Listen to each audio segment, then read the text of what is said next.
Hello everyone, I am Yami. Let us discuss about shared memory systems and message passing systems. First of all, what is shared memory systems? Without inter-process communication, end users process can access the shared data.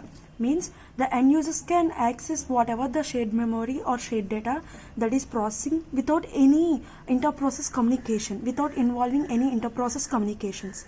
And process communicate by executing operations on shared objects in simplest way. So whatever data is sharing and whatever executions are processing, primitives will be executed on the shared objects. Means process communication will be done by executing some operations on the shared objects or whatever data that we are processing in the shared memory systems. So let us take an example like P1.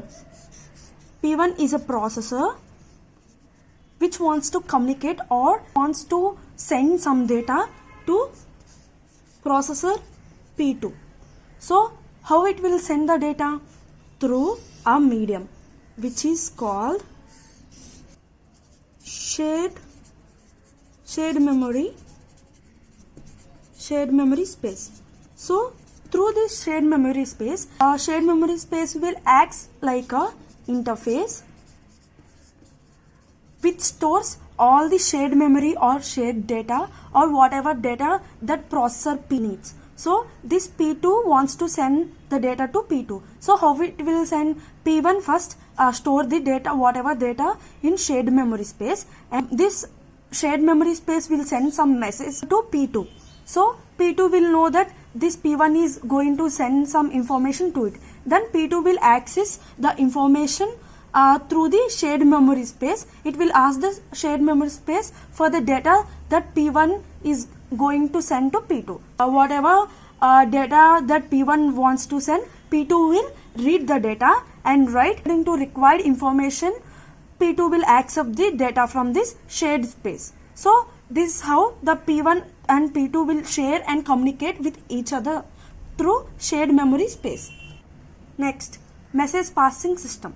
Message passing system is the lowest level of abstraction. Means it is the lowest level in the abstraction and able to identify source and destination. So whatever data or information that needs to be sent or received, this message passing system needs and able to identify the destination and also source where the data need to be sent and received.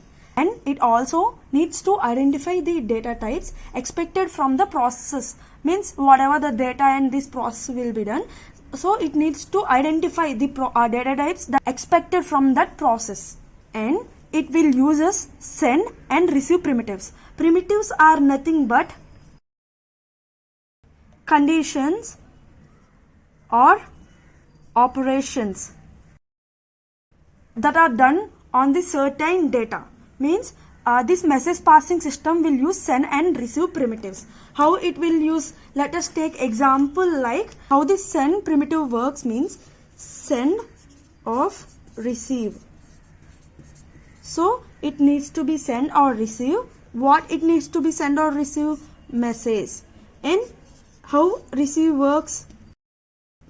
Send of what? Send and data will be done on message. So this receive and send will act like operations or primitives that works on the message passing system to transfer or receive some messages or the information from the source to destination. Thank you.